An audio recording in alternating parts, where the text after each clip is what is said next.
Aquiles, buenas tardes, ¿me escuchas?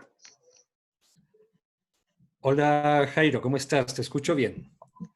Muy agradecido contigo, con tu participación, con tu predisposición para colaborarnos. Creo que vamos a empezar bueno, sí, ya estamos 22 participantes. Creo que es hora de iniciar. Bueno, muy buenas tardes a todos los compañeros, muy buenas tardes al doctor Aquiles Enríquez, médico investigador de la UDLA. Muchísimas gracias. Te quiero agradecer en nombre del Hospital Luis Gabriel Dávila por tu valioso aporte a la formación académica y sobre todo por tu afable disposición para colaborarnos en estos temas tan trascendentales como son los de la medicina basada en evidencia, ¿no? Que por hoy se han convertido en un paradigma a la hora de tomar decisiones y seguir una conducta terapéutica. Sin embargo, y permítanme opinar como abogado del diablo al mencionar que la medicina basada en evidencia es valiosa y a la vez peligrosa, ¿no? Valiosa cuando existe evidencia de calidad y suficiente en cuanto a una terapéutica o conducta específica, sin sesgos o con todos los posibles sesgos controlados. Y peligrosa cuando la tomamos sin razonamiento clínico, con sesgos o posiblemente cuando la adoptamos con el rótulo o con un cartel que diga prohibido pensar, cuando nos hace caer en el hipertecnicismo ante la ausencia de evidencia y nos puede hacer caer en la inacción, ¿no? Por eso es importante saber realizar búsquedas eh, y leerla de manera crítica, Aquiles, ¿no? En base a eso, pues te agradecemos con estos temas, sé que tienes muchísima experiencia, agradecerte a ti, a la UDLA, y por toda la labor también que tu grupo está realizando en todo el país, ¿no? Eh, Te cedo la palabra, Aquiles, muchísimas gracias eh, y gracias por tu participación. Bueno, mil gracias y gracias también por la invitación. Yo siempre digo que cuando uno participa como oyente en este tipo de reuniones y en las conferencias científicas también, uno está asumiendo un riesgo. Así que gracias por asumir el riesgo y espero que lo que vamos a conversar en esta primera de dos sesiones nos permita refrescar algunas nociones de búsqueda de evidencia. El día de hoy nos vamos a concentrar en la parte de búsqueda de evidencia. Y vamos a tratar de aprender cómo hacer una búsqueda mucho más eficiente y dirigida de la evidencia publicada. Y en otra sesión nos dedicaremos ya a la parte de lectura crítica de la evidencia publicada. Me van a permitir compartir mi pantalla y perfecto. Entonces, si están viendo mi pantalla, hoy vamos a conversar un poco acerca de cómo realizar una búsqueda eficiente de la evidencia publicada. Si quieren, tienen ahí mi dirección de correo electrónico. Eh, en algún momento, si lo desean, pueden escribirme. Estamos encantados de poder colaborar, no solamente en este tipo de reuniones, sino también si hubieran proyectos de investigación u otras iniciativas, también estamos encantados de colaborar. Bien, hoy me quiero concentrar en mostrarles cómo hacer búsqueda de evidencia en estos 4 portales. Probablemente ustedes los conocen todos. Los 3 primeros, epistemónicos, Trip Database y Access, son sitios o portales de búsqueda federada. Eso significa que funcionan como si fueran una tienda en la cual tú encuentras múltiples productos en diferentes secciones en un solo lugar. Y al final vamos a hablar un poco acerca de cómo hacer la búsqueda más eficiente y más rápida en PubMed, en la base de datos de la Biblioteca Nacional de Medicina de los Estados Unidos de Norteamérica. Voy a tomarme primero unos minutos para hablar acerca de qué es esto de la práctica basada en evidencias, porque a veces hay malas interpretaciones, a veces creemos que es la tiranía de los metaanálisis o las revisiones sistemáticas por encima de la experiencia o el contexto en el cual uno trabaja, y en realidad es algo muy diferente.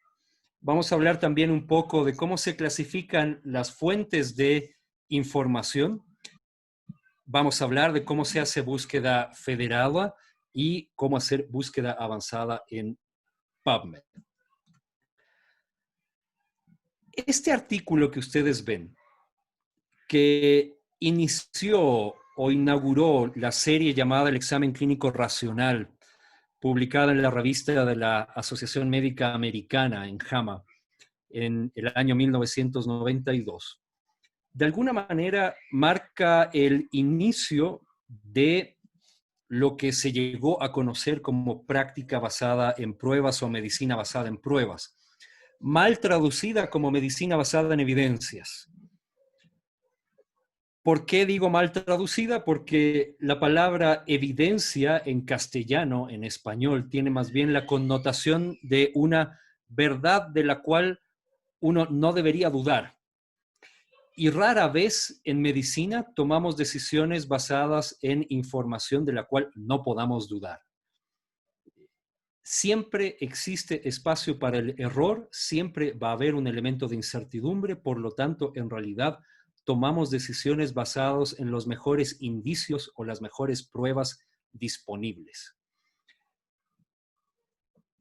La mayoría de autores que ustedes ven eran epidemiólogos clínicos de la Universidad de McMaster en Canadá, y ellos hablaban de un nuevo paradigma de práctica médica que emerge o surge y que le llaman medicina basada en pruebas o en evidencia, que disminuye el énfasis en la intuición, en la experiencia clínica no sistemática y en el razonamiento fisiopatológico como únicos argumentos para tomar decisiones.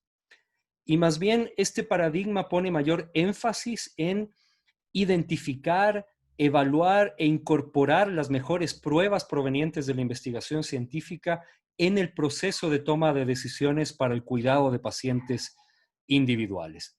Con el tiempo esto se fue extendiendo también a la toma de decisiones de políticas públicas, a la toma de decisiones de otras áreas de la salud distintas de la medicina, enfermería, salud mental, odontología, etc.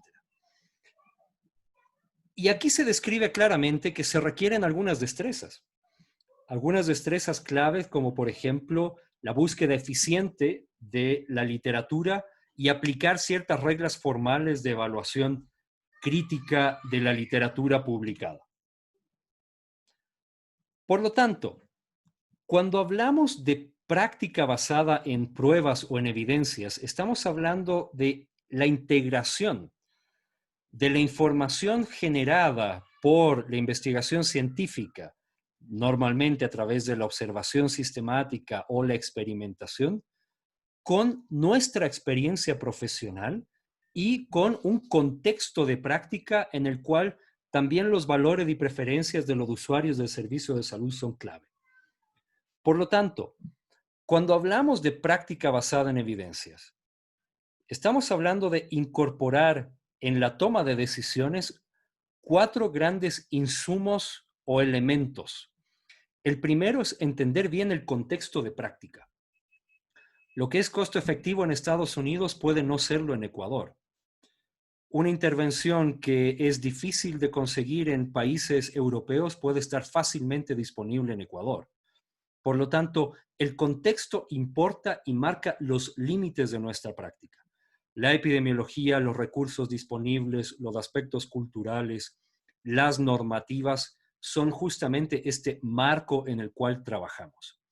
Dentro de ese marco de trabajo, nosotros incorporamos nuestra experiencia profesional, los valores y preferencias de los pacientes y ahí tomamos en cuenta la mejor evidencia disponible. Y la palabra clave aquí es disponible. En contextos de práctica en los cuales no hay ensayos clínicos sobre las intervenciones, a veces no tienes ni siquiera estudios observacionales y tienes unos pocos reportes anecdóticos de caso, probablemente tu experiencia profesional, el conversar con las personas para entender qué quieren, cuáles son sus valores, cuáles son sus preferencias, referencias y adaptar las decisiones al contexto de práctica pueden ser la mejor evidencia disponible.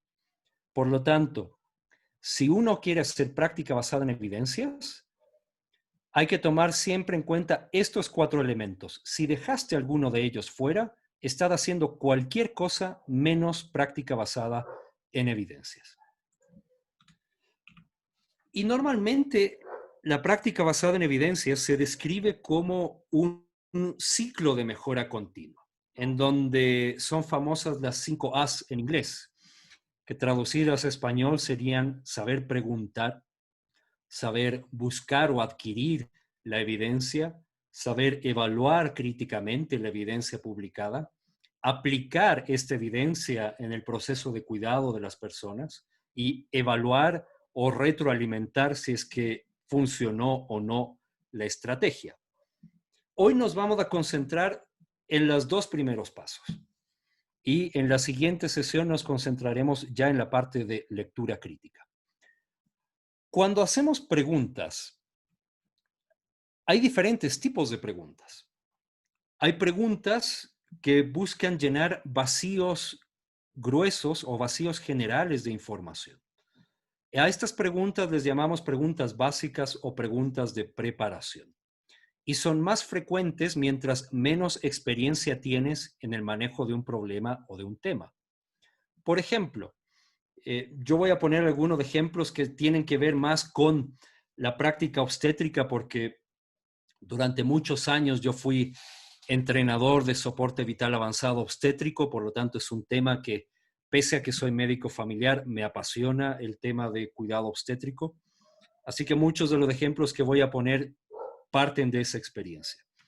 Por ejemplo, un posgradista de ginecología podría preguntarse, ¿qué es un índice de consistencia cervical? ¿Con qué puntos de corte determino sobrepeso o obesidad en una mujer embarazada o en una gestante? Este tipo de preguntas que normalmente hacemos cuando iniciamos la formación o cuando no conocemos un tema, normalmente se responden con un buen libro de texto o con un artículo de revisión narrativa. Y no necesitamos más. Incluso puedes ir a Wikipedia y probablemente vas a encontrar la respuesta. Pero conforme ganamos experiencia y debemos tomar decisiones de cuidado en los pacientes y tenemos que contrastar diferentes alternativas disponibles para el cuidado de un paciente, empiezan a surgir otro tipo de preguntas que les llamamos preguntas clínicas o de acción. Estas preguntas de acción o preguntas clínicas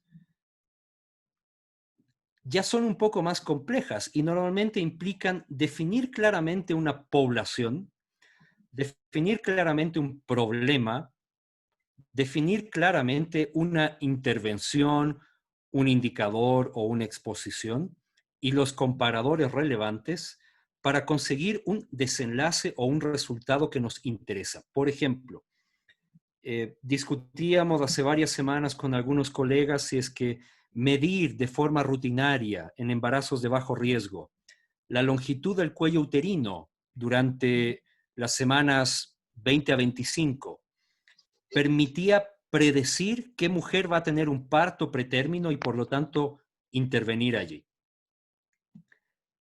Estas preguntas normalmente van a tener respuesta en artículos primarios, ya sean estudios observacionales o estudios experimentales. Y por lo tanto, cuando vamos a iniciar la búsqueda de evidencia, debemos tener en cuenta los diferentes tipos de fuentes de información que hay en medicina o en ciencias de la salud. A mí me gusta mucho este esquema que se llama modelo 6S, que básicamente presenta una clasificación de las fuentes de información en cascada o escalonada. Desde aquellas fuentes de información con mayor grado de evaluación crítica y mayor nivel de procesamiento, hasta las fuentes crudas, como por ejemplo lo de estudios que se publican normalmente en las revistas de investigación en ciencias de la salud. El ideal sería el peldaño en el cual nosotros tenemos sistemas de información que vinculan lo que ingresamos en la historia clínica electrónica con la evidencia disponible. Por ejemplo, si yo tuviera un niño que tiene una infección de vías urinarias, yo diagnostico que tiene una cistitis aguda y quiero darle quinolonas. Al combinar esos datos, el sistema debería emitir una alerta diciéndome que probablemente esa quinolona no sería un antibiótico de elección en el manejo de esta infección de vías urinarias en un niño y me recomendaría, de acuerdo a las guías basadas en evidencia o protocolos, cuál sería el tratamiento. De manera que el mismo sistema de información orienta tu toma de decisiones para mejorar los desenlaces del paciente. Este tipo de sistemas todavía están en desarrollo, no están ampliamente difundidos, todavía son experimentales y por lo tanto son utópicos por el momento. El segundo escalón, el de los sumarios o resúmenes de evidencia, probablemente es uno de los más difundidos. Y allí entran todas las fuentes de guías de práctica clínica y estos clásicos libros electrónicos basados en evidencia. Muchos de ustedes estarán familiarizados, por ejemplo, con fuentes como UpToDate, Dynamed, Clinical Evidence, eMedicine dentro de Medscape y otras. Esos son sumarios. La ventaja que tienen las guías de práctica clínica y estos libros electrónicos basados en evidencia es que han tenido ya un proceso de filtrado de la evidencia que se incluye en estos documentos y te presentan la información mejor organizada y resumida para que tú puedas identificar con mayor rapidez lo que necesitas. Ya les voy a mostrar algunos ejemplos. El siguiente escalón son las sinopsis de síntesis, es decir, un resumen de máximo una página de una revisión sistemática o un metaanálisis. Hay portales como por ejemplo la Biblioteca en Salud Reproductiva de la OMS que te presenta un resumen de una página de una revisión sistemática publicada en la Biblioteca Cochrane en torno a algún tema de salud sexual o reproductiva, salud de adolescentes, neonatos, etc. Es mucho más fácil leerte un resumen de una página que leerte las 100 páginas de la revisión sistemática. Por lo tanto, uno optaría primero por leer esos resúmenes antes de decidir si voy a invertir tiempo o no en leer todo el documento íntegro. También hay revistas especializadas en hacer sinopsis o resúmenes de máximo una página de otros estudios primarios publicados en otras revistas. Por ejemplo, el Colegio Americano de Medicina Interna, el ACP, tiene una revista que se llama ACP Journal Club. Esta revista publica resúmenes de una o media página de los principales ensayos clínicos que salen en revistas como Lancet, New England Journal, British Medical Journal y otras. Por lo tanto, te permiten mantenerte al día leyendo un resumen de los principales estudios que se publican regularmente en las grandes revistas. Ahora, si tú estás en consulta o pasando visita en el hospital y tienes pocos minutos para tomar decisiones en el pase de visita, no pierdan su tiempo yendo a fuentes como PubMed o a revistas originales. Concéntrense en buscar guías de práctica clínica o estos sumarios de información en bases tipo UpToDate, Dynamed y otras.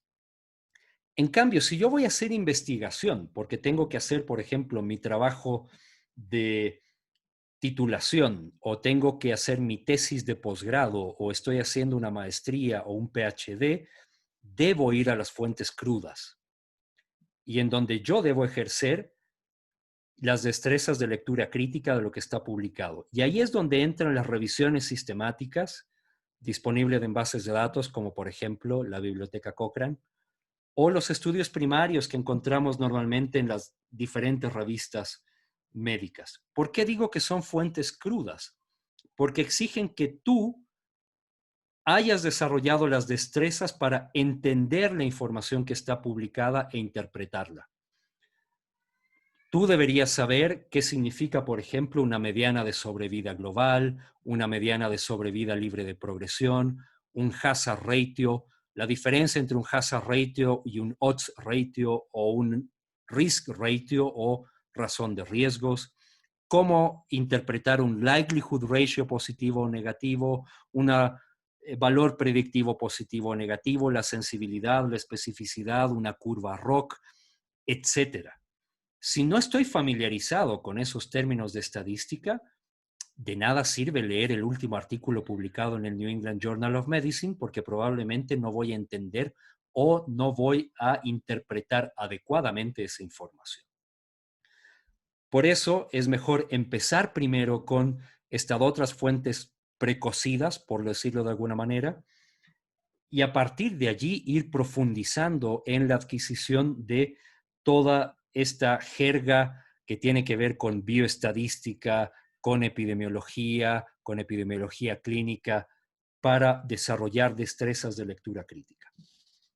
Entonces, ustedes ven que podemos pasar de estudios que todavía no han estado evaluados críticamente, excepto por los revisores pares de las revistas, que encontramos en bases como PubMed, Cielo, Lilacs, Scopus, Inari o las revistas de individuales, a resumir esa información o sintetizarla, por ejemplo, en revisiones sistemáticas que encontramos en bases como la biblioteca Cochrane o a través de los filtros que tienen buscadores como PubMed,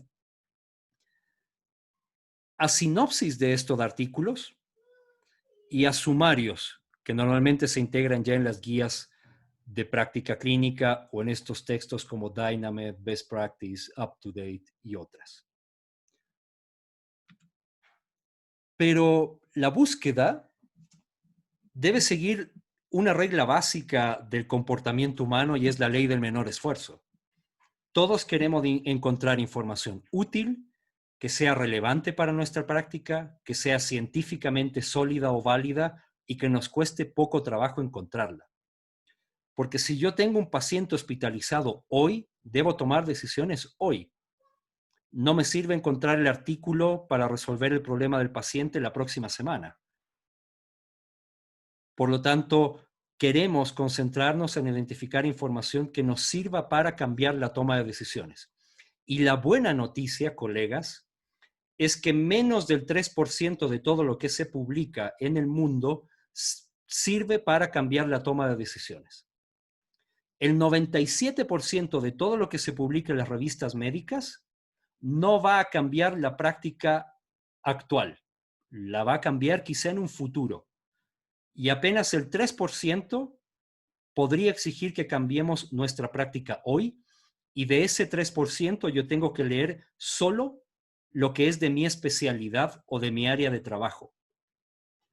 Si yo soy pediatra, no voy a perder tiempo leyendo artículos de geriatría. Si soy ginecólogo, no voy a perder leyendo artículos de neurocirugía, pero estoy fregado si soy médico generalista.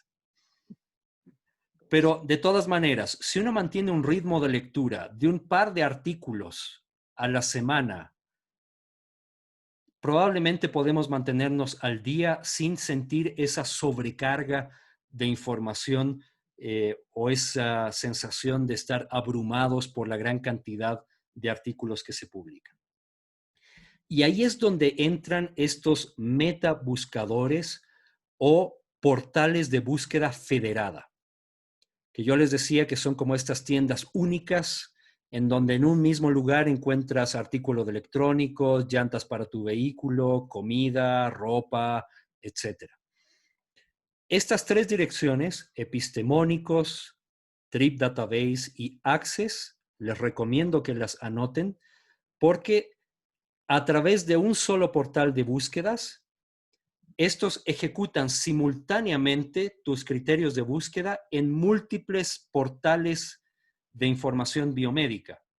De manera que si yo busco a través de epistemónicos, estoy buscando simultáneamente en la biblioteca Cochrane, estoy buscando simultáneamente en PubMed, estoy buscando simultáneamente en varias bases de datos a la vez.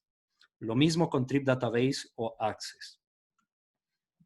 Pero para eso debo tener clara mi pregunta. E insisto en esto de que una buena pregunta clínica debe especificar la población y el problema, la intervención, la exposición si estás pensando en riesgo o el indicador si estás pensando en diagnóstico, un comparador y un resultado que te interese, como esta pregunta de aquí. Y a partir de ahí yo puedo utilizar los términos para hacer mis búsquedas en un metabuscador. Lo último que debo tener en cuenta es que diferentes diseños de estudio responden a diferentes ámbitos de decisión. Si mi problema de decisión tiene que ver con tratar o prevenir una enfermedad, la mejor evidencia son los ensayos clínicos controlados con asignación aleatoria o las revisiones sistemáticas de estos ensayos clínicos. Si me pregunta en cambio sobre desempeño diagnóstico de una prueba, hay estudios específicos para evaluar el desempeño diagnóstico de las pruebas y normalmente son o estudios de corte transversal, en donde simultáneamente aplicaste tu estándar de oro o gold standard y la prueba que estás evaluando, o estudios de cohorte, sobre todo cuando quiero usar pruebas diagnósticas para pronosticar o predecir qué va a pasar con un paciente.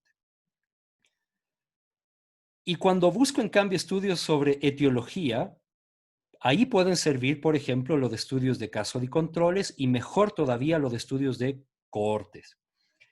Y para otros ámbitos de la toma de decisiones, como políticas públicas o eficiencia de las intervenciones, hay diseños metodológicos específicos, como estudios de costo-efectividad, costo-utilidad, policy briefs o resúmenes de política e informes de evaluación de tecnologías sanitarias. Por lo tanto, primero pienso en qué quiero conseguir con el paciente y a partir de ahí defino qué tipo de estudios necesito leer. Y ahora las revisiones sistemáticas ya no están en la cúspide de la pirámide de evidencia. Porque antes solo hacíamos revisiones sistemáticas de ensayos clínicos. Ahora podemos hacer revisiones sistemáticas de casi cualquier diseño metodológico. Por lo tanto, las revisiones sistemáticas en la actualidad son más bien una lupa que nos permite evaluar la calidad del cuerpo de evidencia disponible en determinado tema o problema. Y la calidad de la revisión sistemática va a depender de la calidad de los estudios que incluyamos en la misma. El que algo diga en el título revisión sistemática no es garantía de que la información es de buena calidad. Bien. Entonces, ¿cómo estructuraríamos una estrategia de búsqueda? Siempre es bueno tomarse unos pocos minutos para poner por escrito la estrategia de búsqueda. Si yo tengo una pregunta PICOR o PICOT o PICO, como le quieran llamar, que tiene 4 componentes, paciente y problema, intervención, comparador y resultado, yo debo pensar cuáles son los términos que corresponden a cada parte de la pregunta. Y debo pensar también si hay sinónimos para esos términos. Por ejemplo, si yo quisiera evaluar hidroxicloroquina en COVID-19 como intervención, tal vez la cloroquina se podría considerar como un sinónimo, si bien no es exactamente igual, pero el mecanismo de acción es similar, y debería incluirlo también en la búsqueda, es decir, hidroxicloroquina o cloroquina o antimaláricos. De esa manera no estoy perdiendo términos o dejando términos fuera que podrían dejar fuera también artículos relevantes para mi búsqueda. Y una vez que tengo los sinónimos, esos en la estrategia de búsqueda los voy a combinar con OR y los diferentes componentes de la pregunta los voy a combinar con AND. Y si yo ya sé el ámbito de mi pregunta, ya sé a qué tipo de artículos apuntar. Ensayos clínicos, cohortes, casos controles, desempeño de pruebas diagnósticas, revisiones sistemáticas, estudios de eficiencia, etc. Por ejemplo, supongamos que yo quiero saber si en embarazadas la medición de la longitud cervical mediante ultrasonido me permite predecir quién va a tener un parto pretérmino. traduzco las palabras a inglés, porque la mayoría de buscadores están en inglés, simplifico al máximo los términos y a partir de ahí hago mi estrategia de búsqueda. Y aquí me quiero detener porque más bien yo quisiera interactuar con ustedes y yo quisiera que ustedes me presenten temas que quieren buscar y vamos haciendo la búsqueda en vivo. Yo creo que eso va a ser más ameno que escuchar un monólogo.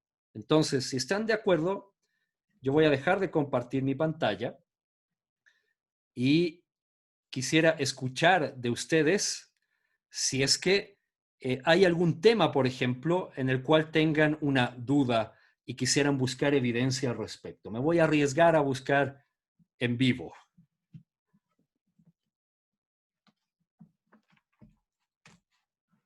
Entonces, no sé qué mecanismo quieren usar. Quizás pueden escribir en el chat y así podemos ver sus preguntas o sus temas. O pueden hablar y vamos resolviendo las dudas. Doctor Enríquez, buenas tardes. William, qué gusto. Un gusto verlo a los tiempos. Igualmente, ¿cómo estás? Doctor, no sé si podríamos buscar algo. Por ejemplo, ahora están, en términos, soy anestesiólogo de momento, y están, por así decirlo, de moda el uso de protectores de barrera, por ejemplo, una Aerobox. En anestesiología, en el momento de la intubación, se utiliza una caja para, para tratar de limitar la expansión de los aerosoles en el momento de la intubación. Entonces, no sé si podríamos intentar una información similar a esa. De acuerdo, perfecto. Entonces, si pensamos por un momento en algunas de las palabras que ha mencionado el doctor Machasilla, el doctor William, él está hablando de intubación, él está hablando de barreras, él está hablando de anestesiología o procedimientos anestésicos. Y a partir de allí pueden ir surgiendo ya los términos que podríamos utilizar en la búsqueda. ¿Ok? Mi recomendación es siempre partir traduciendo los términos de español a inglés. Y ahí va perfecto usar el traductor de Google. Entonces, voy a compartir mi pantalla y si quieren vamos haciendo el ejercicio en conjunto. Entonces, mi sugerencia siempre es, cuando ustedes trabajen búsquedas, siempre mantengan abiertas por lo menos 2 o 3 pestañas. En la primera pestaña pongan el traductor de Google.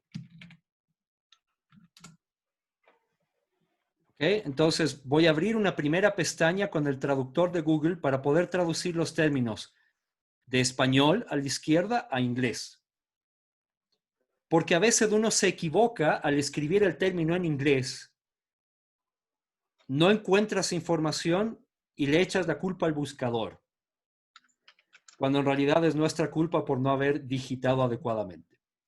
Lo segundo, abran en nuevas pestañas los buscadores que van a utilizar. Por ejemplo, pongamos www.epistemónicos.org. Deberían llegar a una página similar a esta, epistemónicos.org. Voy a abrir otra pestaña en donde voy a poner tripdatabase.com.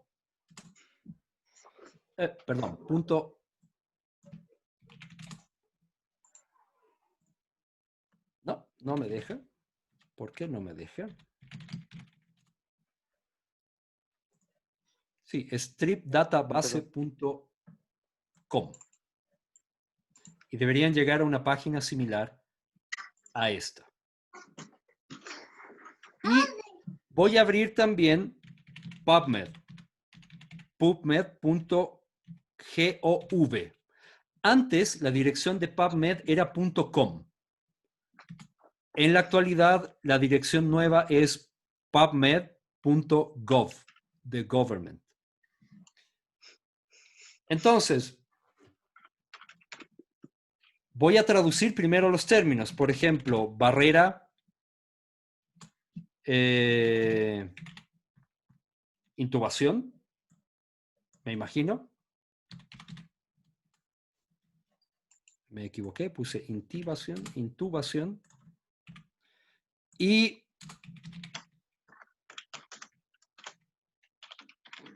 anestesia o anestesiología. ¿Ok? Entonces, miren, aquí yo tengo los términos traducidos a inglés. Ya tengo cómo se escribe barrera en inglés, cómo se escribe intubación y cómo se escribe anestesia o anestesiología.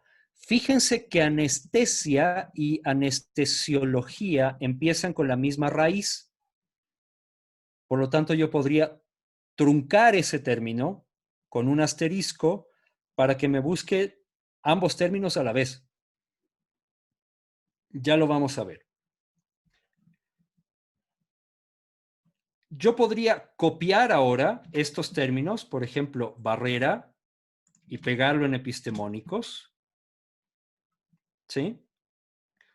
Podría copiar los otros términos, intubación y anestesia, y ejecutar la búsqueda. ¿Ok? Por ejemplo, aquí probablemente no voy a encontrar suficientes artículos.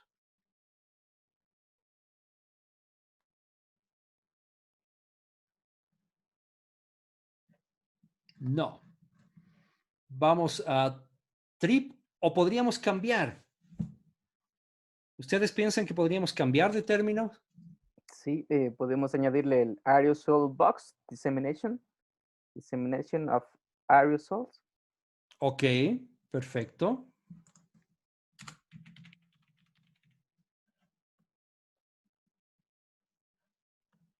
Aerosol. Veamos si es que hay aerosol o aerosoles. Drops.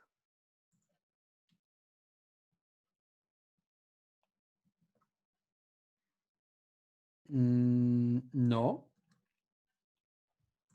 ¿Habrá algo de escudos faciales?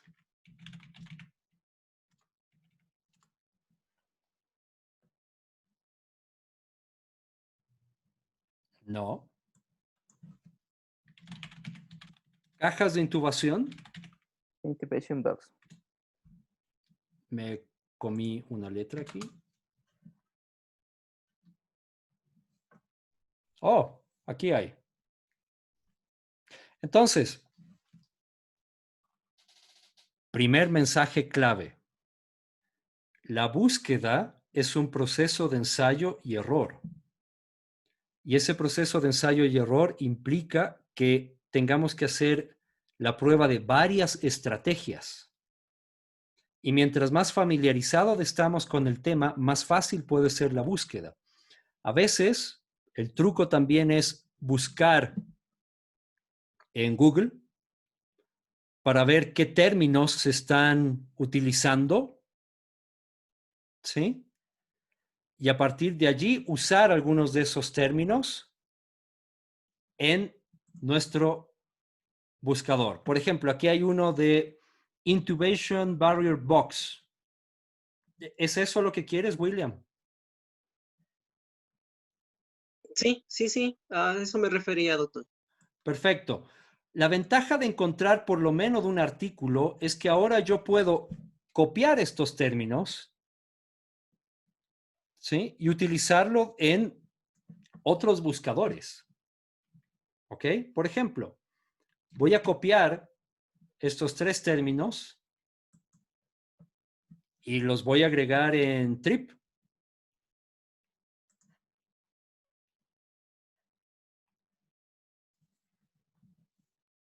¿Sí? Lo interesante de TRIP Database es que ustedes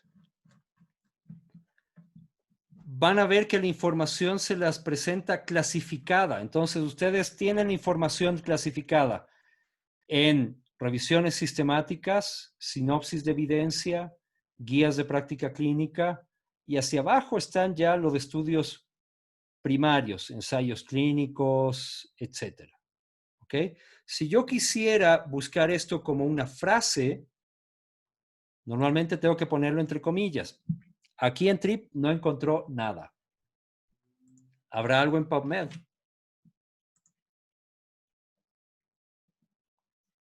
Ok. En PubMed encontró, por ejemplo, 4 resultados. ¿Sí? Entonces, normalmente, cuando es un tema muy nuevo, uno va haciendo exploraciones. Buscas los términos en Google, buscas los términos en algún buscador, por ejemplo, epistemónicos o en Trip o en PubMed, porque cuando ya encuentras al menos un artículo, ya puedes familiarizarte con la terminología, ya puedes familiarizarte con cómo se escriben los términos. ¿Mm? Por ejemplo, vemos que también se habla de aerosol box.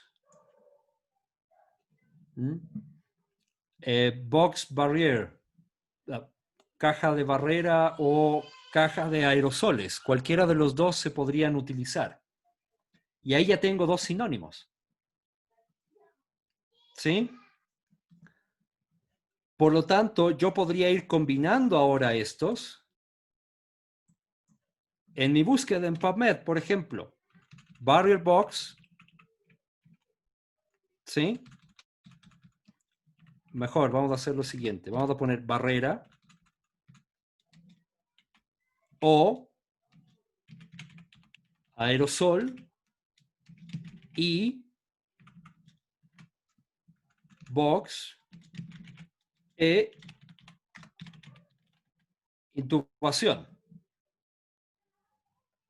Fíjense que estoy haciendo una fórmula de búsqueda en la cual los términos que yo creo que son sinónimos o que se combinan con box, los estoy uniendo con or.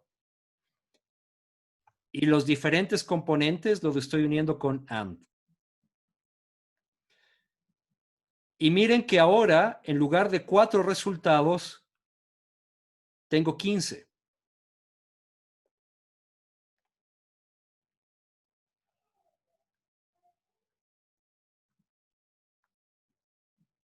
Algunos no son relevantes porque, por ejemplo, me habla de medicamentos aerosolizados, pero otros sí. Por ejemplo, aerosol box para intubación en coronavirus. Prevención de transmisión al staff de sala de operaciones, el rol que podrían tener estas cajas de aerosoles o de prevención de diseminación de aerosoles. Protecciones de barrera. Y haciendo clic sobre estos títulos, yo podría ir a más resultados. ¿Ok?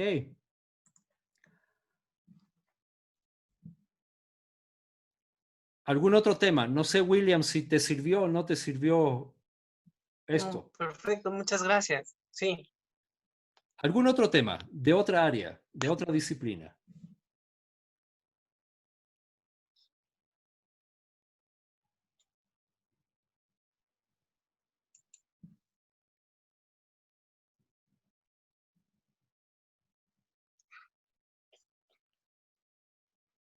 Doctor, buenas noches.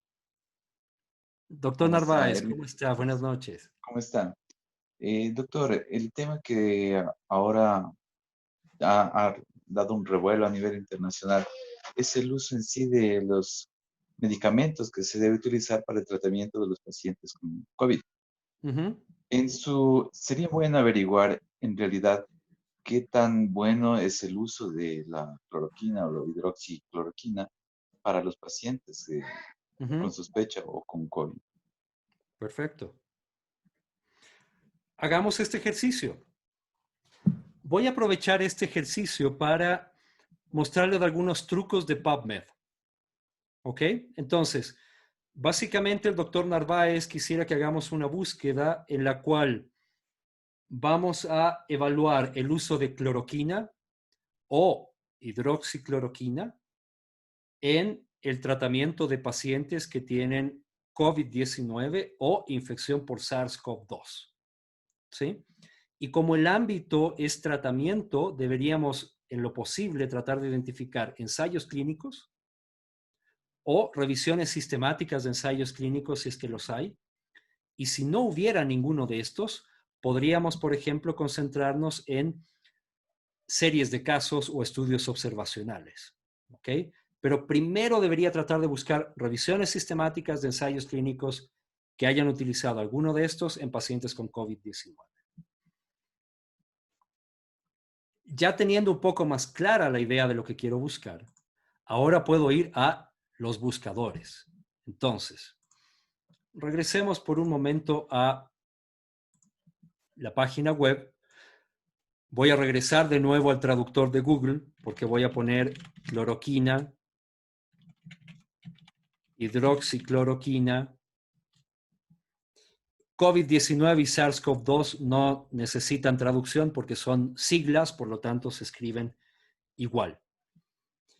Fíjense ustedes que si yo hubiera llegado al buscador y puesto directamente cloroquina en español en PubMed o en alguna de estas otras bases, tal vez no me daba resultados porque no me hubiera percatado de que en inglés se escribe con una H después de la C. O también hidroxicloroquina se escribe con Y, con CH. Por lo tanto, siempre traten de traducir primero los términos. A menos que seas hablante nativo de inglés, mi sugerencia es traduzcan primero los términos y aquí sí vale usar el traductor de Google. ¿Ok? Lo segundo, PubMed normalmente utiliza vocabulario controlado para indexar los artículos. Y ese vocabulario controlado lo encontramos en la base de datos MESH. Si ustedes van a la página inicial de PubMed, hacia la parte inferior derecha van a encontrar esta sección que dice Explorar y hay un enlace que dice Base de datos MESH. El ideal es hacer clic derecho y abrir esto en una nueva pestaña, de manera que yo pueda buscar aquí, buscar en MESH si existe algún término para las palabras que quiero buscar. Por ejemplo, ¿hay algún término MESH para cloroquina? Voy a copiar el término, voy a buscar el término cloroquina en MESH para ver si hay o no un vocabulario controlado. Fíjense ustedes que hay 15 resultados y cada resultado me da la definición del término. Sí, es un antimalárico que se ha usado también para artritis reumatoide, lupus y absceso hepático mediano. Sí, este es el término que quiero. Siempre es bueno explorar el término. Hagan clic sobre el término porque eso les permite tener la definición y además ustedes pueden ver todos los sinónimos que incluye el término. Si yo uso el término MESH en la búsqueda en PubMed, automáticamente busca también los sinónimos. De forma que yo ya no tengo que poner, por ejemplo, sulfato de cloroquina o aralén o cualquier otro. ¿Ok? Como ya identifiqué el término, ahora lo voy a agregar a la caja de búsquedas. Aquí hay un botoncito a la derecha que dice Add to Search Builder y me va a aparecer el término como debería escribirlo en PubMed. Esto es lo que yo quiero copiar y es lo que voy a usar en PubMed. Cuando busquen en PubMed, mi consejo es nunca hagan las búsquedas en la primera caja que aparece. En la caja que dice Search y el botón que dice Search, no lo usen nunca. vayan al enlace que dice Advanced para que se les abra la búsqueda avanzada. Déjenme borrar esta búsqueda previa. Y aquí vamos a poner los términos. Por ejemplo, en este que dice Carry Box, voy a pegar el término mesh para cloroquina. Y en lugar de hacer clic en Search, voy a hacer clic en agregar al historial, Add to History. Y ustedes ven, PubMed buscó artículos que contengan la palabra cloroquina y hay 19.900. Repito el proceso. Voy a repetir el proceso con todas las otras palabras. Por ejemplo, hidroxicloroquina en inglés, lo voy a copiar. Lo voy a buscar en Mesh. Ahora voy a la parte de Mesh. Lo busco. Si hay un término para hidroxicloroquina que incluye todos estos sinónimos, lo agrego a la caja de búsquedas para copiar el término. Voy a la búsqueda avanzada, lo pego en el Carry Box o la caja de búsquedas, lo agrego al historial y ya tengo mi segundo ingrediente de la búsqueda. El tercer ingrediente de la búsqueda es COVID. COVID-19. Ustedes ven que sí hay términos de COVID-19 en Mesh, pero ojo, todos dicen concepto suplementario. Cuando encuentren que en Mesh les dice que es un concepto suplementario o complementario, no lo usen. Y ahí prefieran buscar en PubMed poniendo el término, por ejemplo, COVID-19, y usen etiquetas. La de etiquetas le dicen a PubMed dónde hacer la búsqueda. Es como obligar a PubMed a buscar tu término o tu palabra en una parte específica del artículo, por ejemplo, en el título. La etiqueta TI, voy a ampliar un poco la pantalla para que vean mejor. La etiqueta TI, siempre escrita entre corchetes cuadrados e inmediatamente después de la palabra que quiero, sin espacios, por ejemplo, como está aquí, obliga a PubMed a buscar esa palabra en el título. Agreguémosla al historial para ver qué pasa. Miren, hay 14.277 artículos, perdón, 75 artículos que contienen el término COVID-19 en el título. ¿Qué pasa si es que yo en lugar de buscar en el título, quiero buscar en el título o en el abstract? Por lo tanto, voy a usar la etiqueta TIAB. Agreguémosla al historial para ver cuánto hay. Hay como 2.000 artículos más, 2.500 artículos más. Puede ser que haya artículos que en lugar de hablarme de COVID, hablen del virus, SARS-CoV-2. Por lo tanto, debería buscar también en el título o en el título y abstract estos términos. Hay 5.000. Veamos cuánto hay en el título. Voy a poner solo TI y ya no TIAB.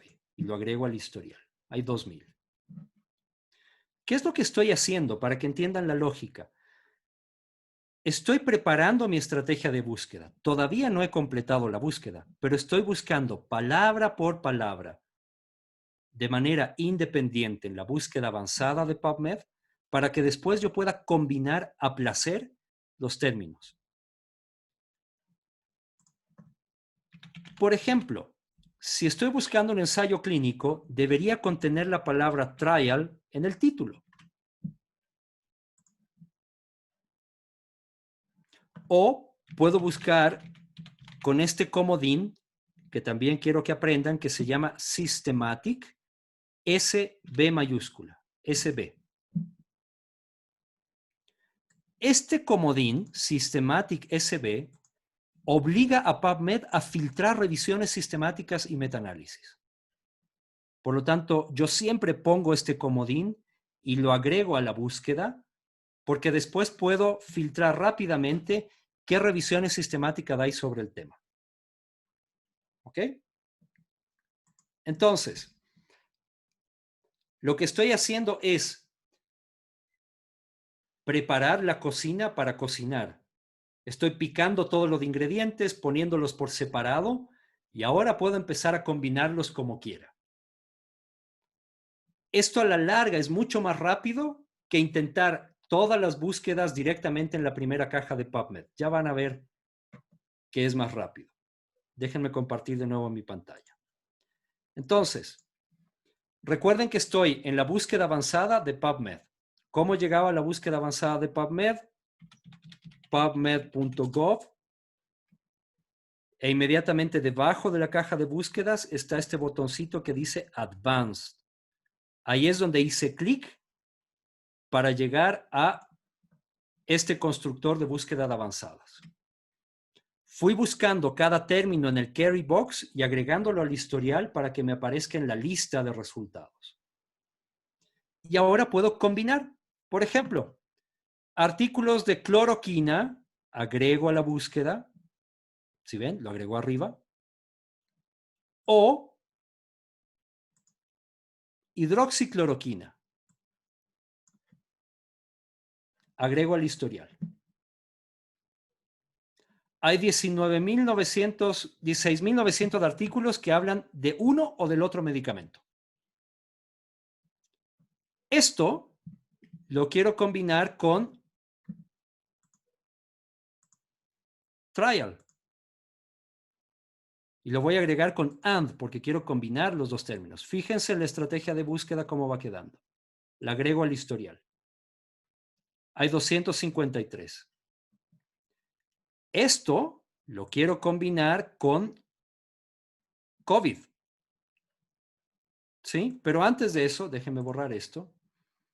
Antes de eso voy a combinar COVID-19 en el título, ¿sí ven? Lo agrego al historial, con SARS-CoV-2 en el título, pero con un OR, porque digo que son sinónimos. Uno o el otro.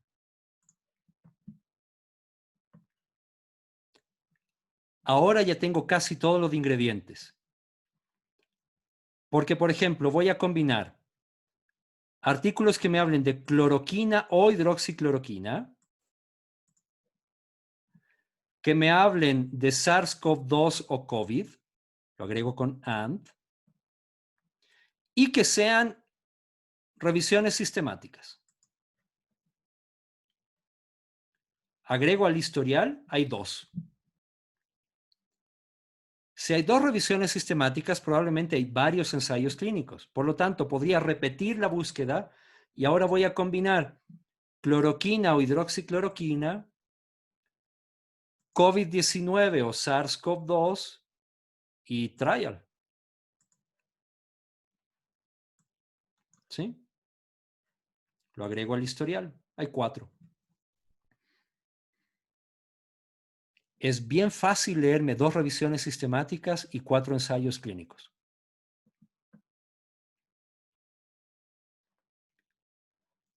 También podría ser que me interesen guías. Supongamos que yo quiero guías y que en el título del artículo diga guía. ¿Por qué puse este asterisco? Porque a veces la palabra podría ser guía y otras veces podría ser guías. Como no quiero escribir los dos términos, me da pereza, mejor pongo la raíz del término y un asterisco para truncarlo y que me busque en el título. Veamos si hay guías. Por ejemplo, cloroquina o hidroxicloroquina, SARS-CoV-2 o COVID-19 y guías. No hay. Sí. No hay una guía específica que me hable de eso, por lo menos no solamente de cloroquina y hidroxicloroquina en COVID-19. Pero miren, ya encontré 4 ensayos clínicos. Si yo quiero ver estos resultados, debería hacer un clic sobre el número, clic derecho, por ejemplo, y lo abre una nueva pestaña. Hago clic derecho sobre estas 2 revisiones sistemáticas, la abro en una nueva pestaña.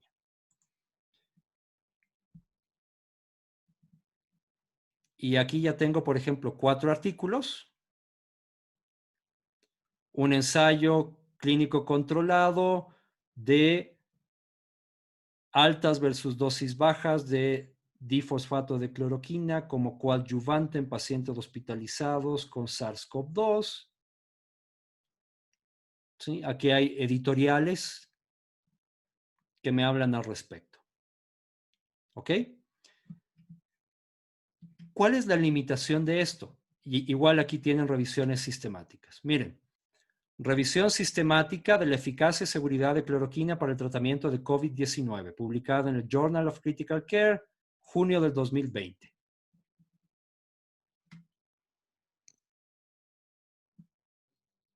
¿Ok?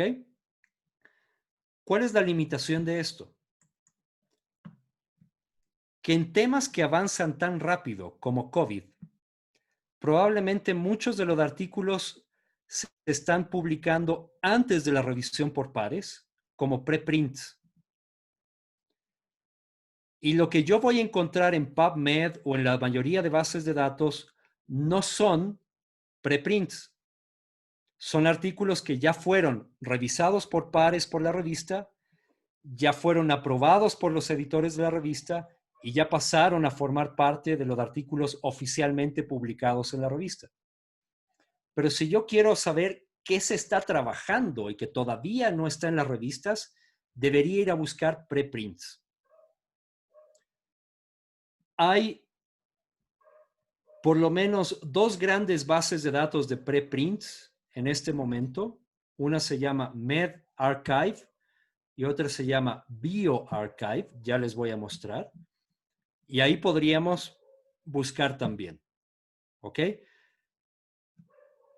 Ojo con los preprints, porque los preprints son el artículo enviado por los autores sin que haya sido todavía revisado por pares.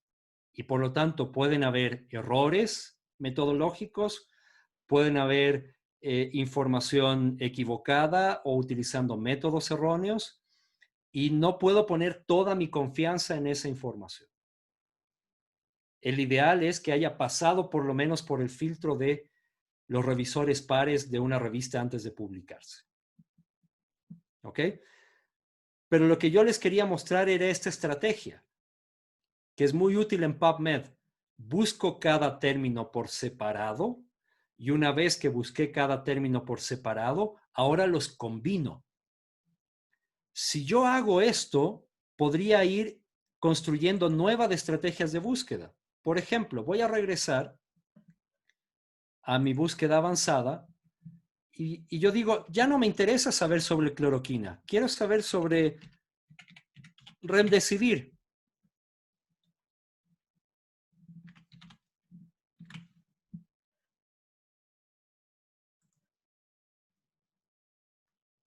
Y es más, quiero saber si hay revisiones sistemáticas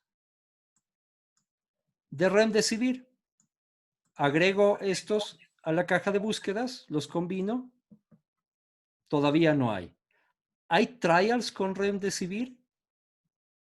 No lo sé. Agreguemos.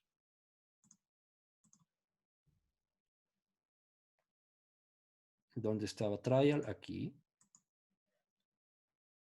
¿Sí? Remdesivir en el título y trial en el título. Hay 2. Si yo quiero revisar estos, hago clic sobre el número y me va a desplegar los resultados. Por ejemplo, aquí está el que se publicó en Lancet, que daba resultados no muy alentadores, y el que se publicó, en este caso está en la revista Trials, ¿sí? Evaluación de eficacia y seguridad de remdesivir intravenoso. ¿No?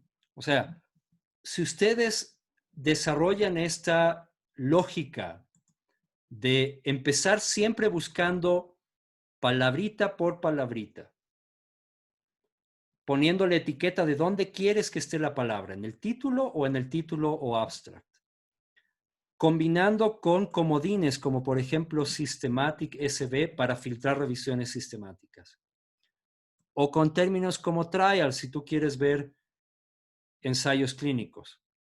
O guidelines, si tú quieres buscar guías. Tú puedes hacer búsquedas rápidamente de diferentes temas en muy poco tiempo. Solo han puesto 2 pacientes enfermos. Así que esta es una estrategia clave. Ustedes también podrían ir a estos metabuscadores como epistemónicos y poner, por ejemplo, COVID-19 y cloroquina o hidroxicloroquina.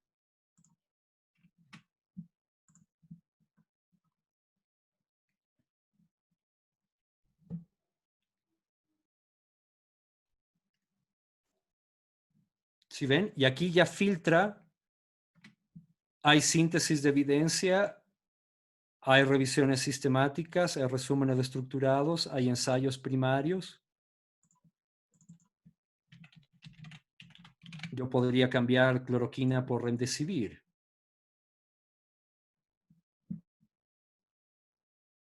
Y voy a encontrar, en este caso hay 24 resultados.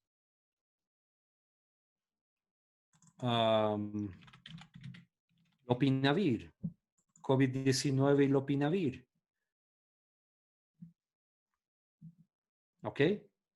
Muy rápido, muy fácil, y tienes la garantía de que la información que está aquí es información que corresponde o a revisiones sistemáticas o a ensayos clínicos o a síntesis de evidencia. Por lo tanto, es relativamente fácil de evaluar y es información más confiable que lo que pueda leer en redes sociales, me compartan por WhatsApp o encuentren un preprint.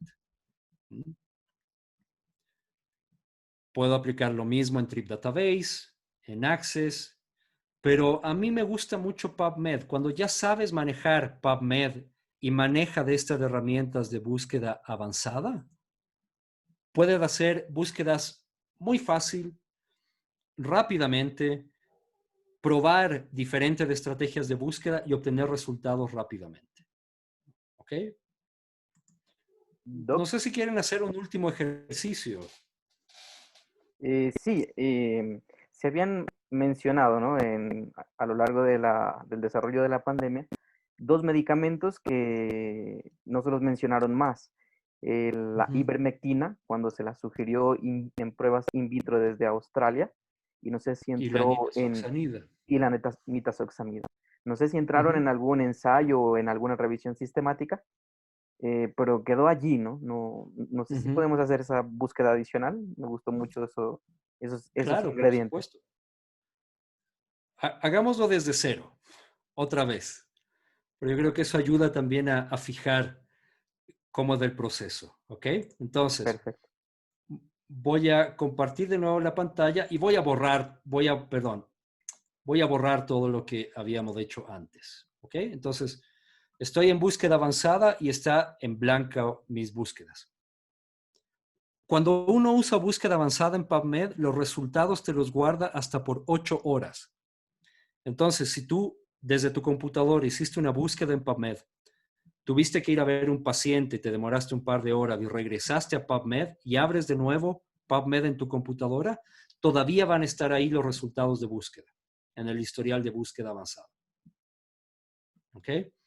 Entonces, vamos buscando los términos por separado. Por ejemplo, COVID-19 lo voy a buscar en el título o en el abstract. ¿Ok? Y voy a hacer de una vez la búsqueda o SARS-CoV-2 también en el título o en el abstract. Miren que cuando ustedes ya tienen la lógica de combinar sinónimos o las partes, pueden ir escribiendo directamente toda la estrategia. ¿Ok? Entonces, le estoy diciendo a PubMed, busca en el título o en el abstract el término COVID-19 o busca en el título y en el abstract SARS-CoV-2. ¿Ok? si yo quisiera ser más amplio incluso, yo podría poner aquí o coronavirus, búscamelo en el título o en el abstract. ¿Ok? Estoy considerando que cualquiera de estos son sinónimos. Si yo pongo add to history, ya tengo mi primer ingrediente de la búsqueda. Voy a buscar ahora los nombres de los medicamentos. Por ejemplo, ivermectina. No sé si se escribe así en inglés. Ojo, cuando tengan dudas, vayan al traductor de Google y confirmen. En este caso, sí, se escribe igual. Por lo tanto, ahora sí puedo copiar el término en inglés, pegarlo en mi caja de búsqueda avanzada en PubMed y decir que me lo busque en el título o en el abstract. Perdón. ¿Ok? El otro era nitazoxanida, ¿no? Sí. En inglés decimos nida, en inglés debe ser nide. Ya. Entonces, copio. Voy a búsqueda avanzada. Voy a buscar el medicamento, ¿no es cierto? En el título, en el abstract. Lo agrego al historial. ¿Ok? Y podría poner mis otros dos comodines. Por ejemplo, trial en el título.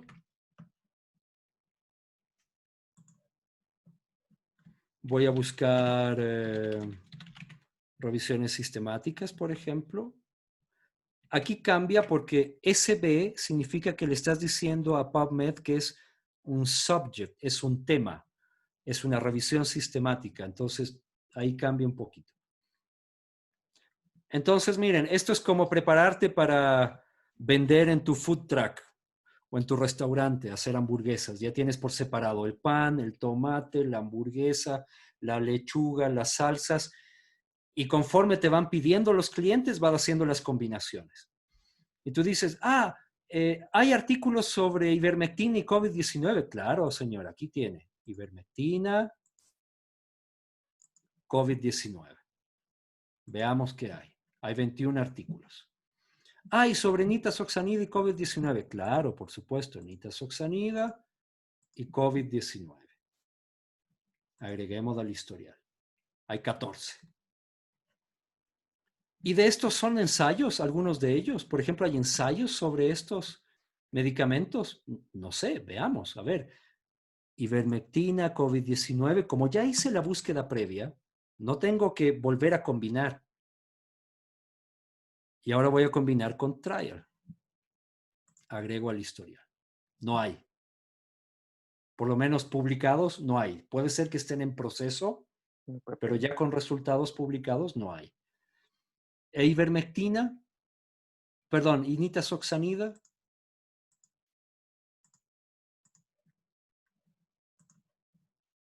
Tampoco. ¿Sí? Y supongamos que alguien dice, no, pero yo quiero ver para qué otras cosas se usa la ivermectina. Hay revisiones sistemáticas de ivermectina en general, no me interesa solo COVID. Bueno, veamos. Ivermectina y Systematic. Sí, hay 41 revisiones sistemáticas, probablemente en muchas otras enfermedades, ¿no? Oncocercosis, piojos, como antiparasitario, etc. Lo importante aquí es que miren lo útil de buscar cada término por separado primero y después los combino. Y por ahora no me interesa leer los artículos, me interesa saber cuántos hay. Por ejemplo, hay 41 revisiones sistemáticas, hay 14 artículos que me hablan de nitazoxanida y COVID, hay 21 que me hablan de ivermectina y COVID. Ahora podría hacer un clic derecho, abrir estos de nitazoxanida, clic derecho, abrir estos de ivermectina. Y ahora voy a la pestaña donde están los resultados. Y ya tengo para entretenerme en la noche leyendo para la reunión de ingresos del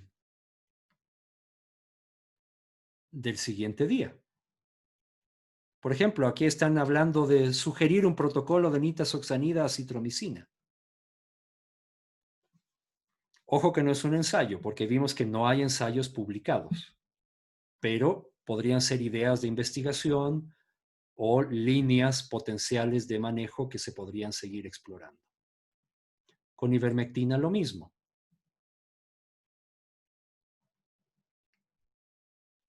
¿Sí? Por ejemplo, aquí hablan de la ivermectina como potencialmente un nuevo candidato.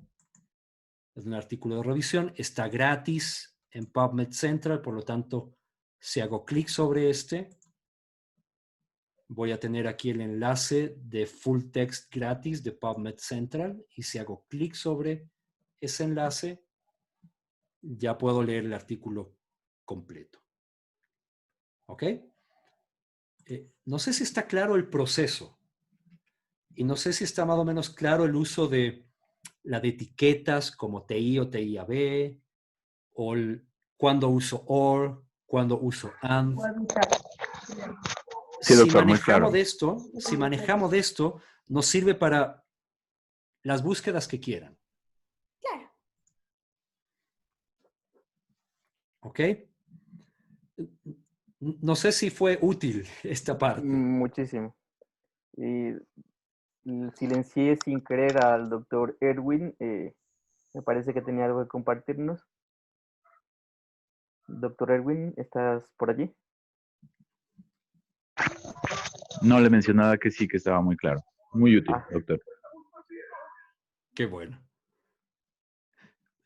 Mi consejo en general es, 1, exploren primero los temas de Google, porque eso permite identificar más o menos qué hay, más o menos qué términos se están utilizando, en qué países, de dónde viene la información.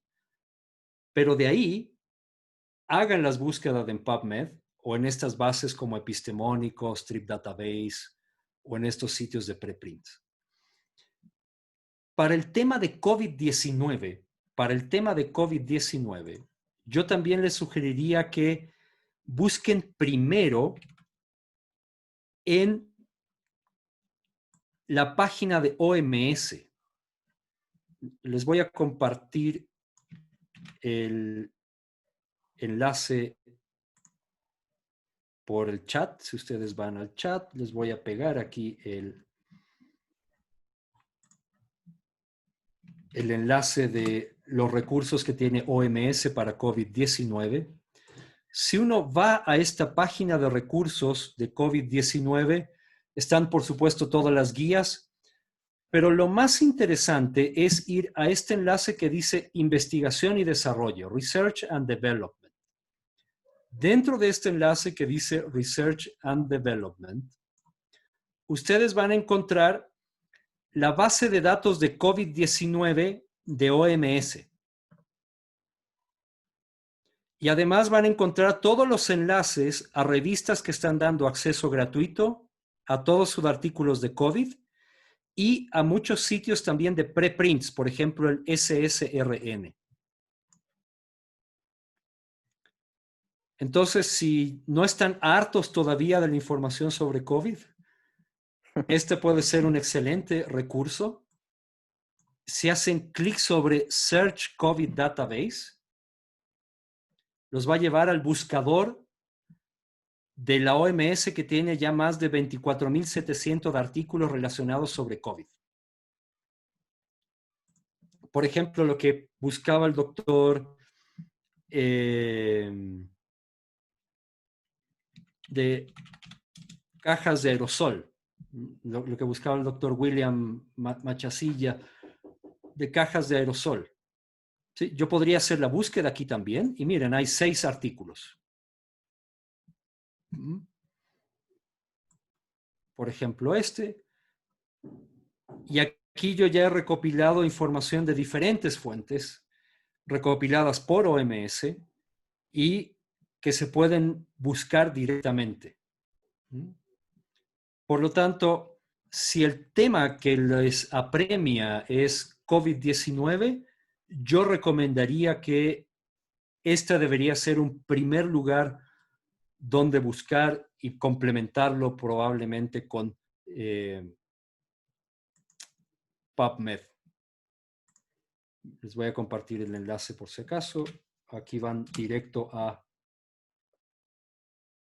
la base de datos de COVID-19 de OMS. Ok. No quiero cansarlos más. No sé, hay mucho más que se puede hablar. Pero más bien yo creo que la próxima semana podemos reunirnos nuevamente, más bien para hablar ya de lectura crítica.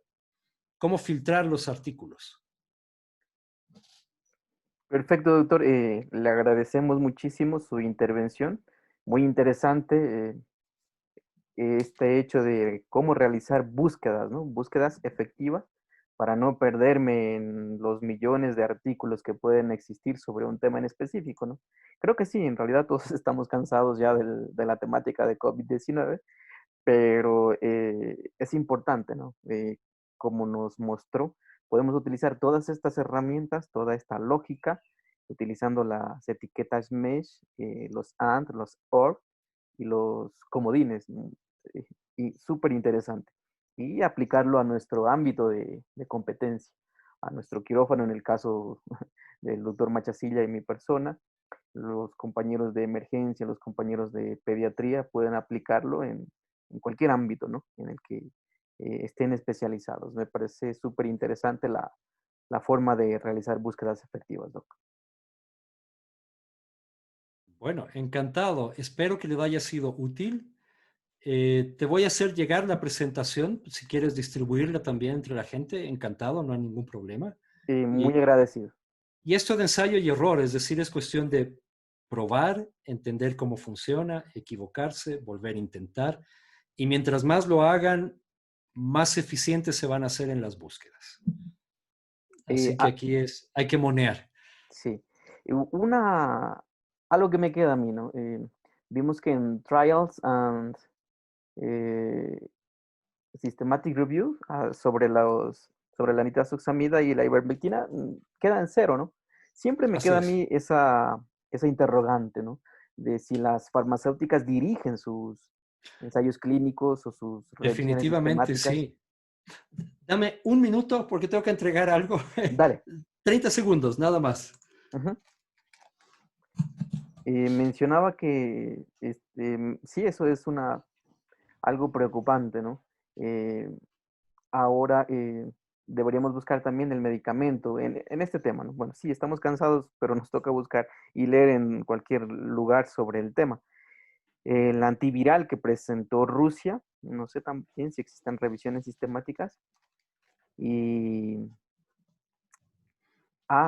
están también sugiriéndose el uso de Celecoxib, eh, medicamentos que tenemos a la mano, ¿no?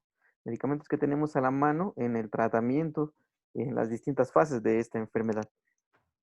Y bueno, a mí me queda la preocupación, siempre me va a quedar la preocupación en cuanto a medicina basada en la evidencia, en que muchos nos vamos a quedar en la inacción cuando no encontremos evidencia. Cuando no encontremos evidencia sobre una temática, ¿qué vamos a hacer? Entonces, Sí. no quisiera que los médicos nos formemos con esta inacción cuando no hay evidencia. Cuando no hay evidencia, nos paralicemos por el miedo o por la inexistencia. No, no está prohibido pensar. Y bueno, aquí les te dejo el micrófono para cerrar la presentación y sobre esta preocupación que te mencionaba en un principio. Estoy totalmente de acuerdo. A ver, entendamos primero que el mercado de tecnologías en salud, en donde los medicamentos ocupan una buena parte, es un mercado que mueve miles de millones de dólares cada año.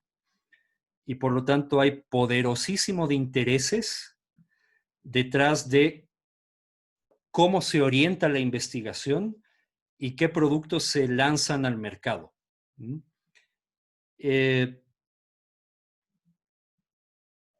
Por lo tanto, yo sí creo que la investigación, por lo menos en medicamentos, siempre está dirigida e influenciada por poderosos de intereses económicos.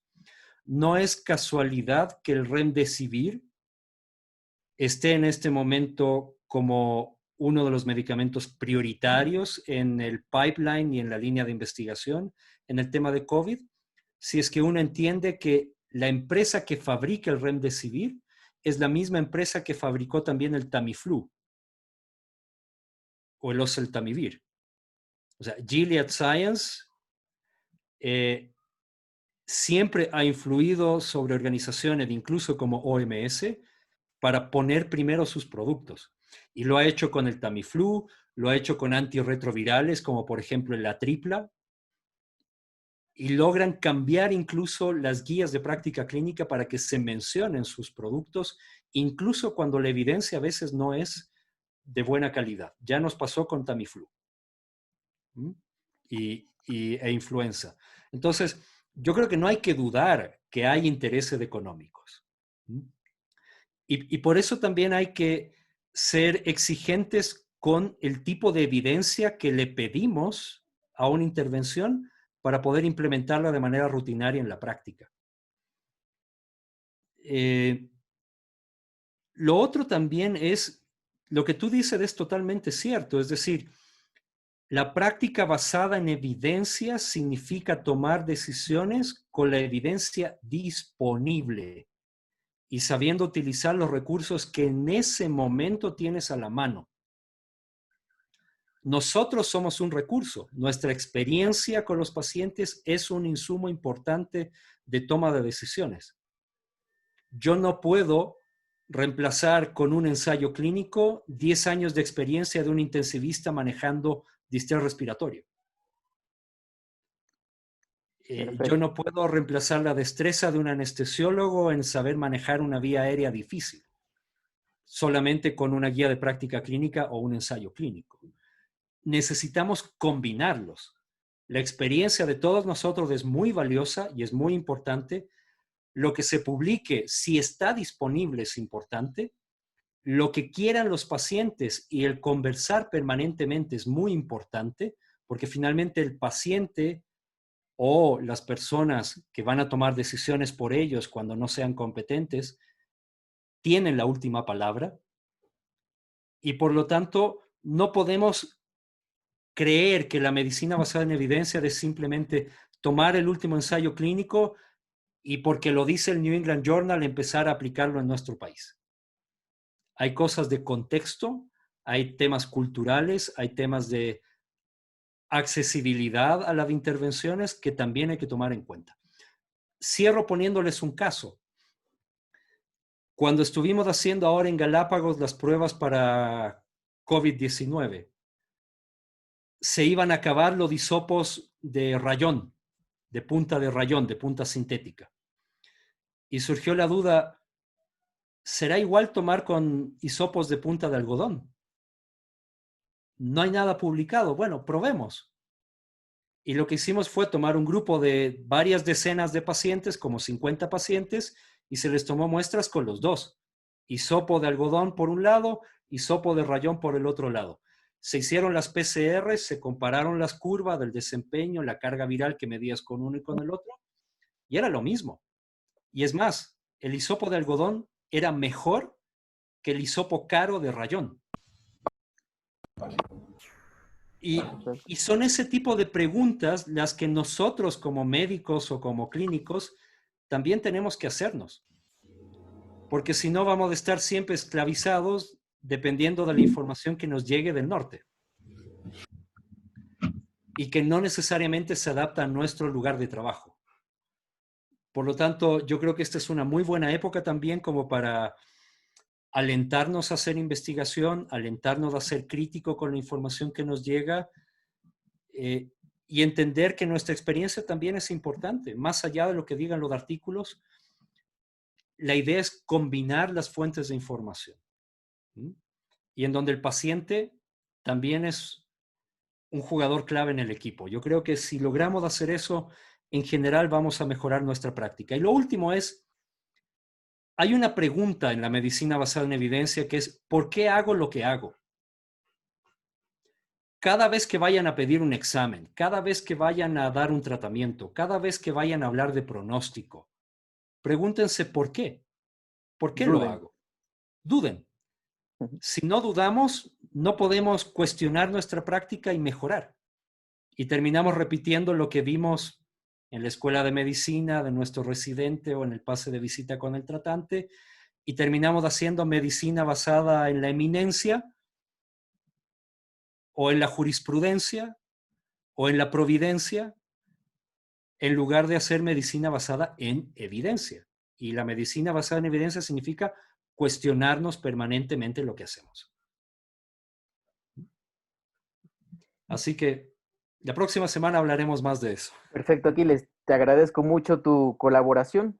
Y bueno, no, yo me quedo con eso finalmente, ¿no? Qué lindo, qué hermoso que es cuando un médico residente, un médico especialista, duda de su conocimiento. Cuando uno logra hacer que este médico dude, yo me siento feliz. Y te agradezco sobremanera. Esperamos tu charla para poderla compartir en todo el hospital. Y nos vemos la próxima semana, Aquiles. Muchas gracias. Encantado. Un abrazo a todos. Qué gusto. Gracias, doctor. Muchas gracias, doctor.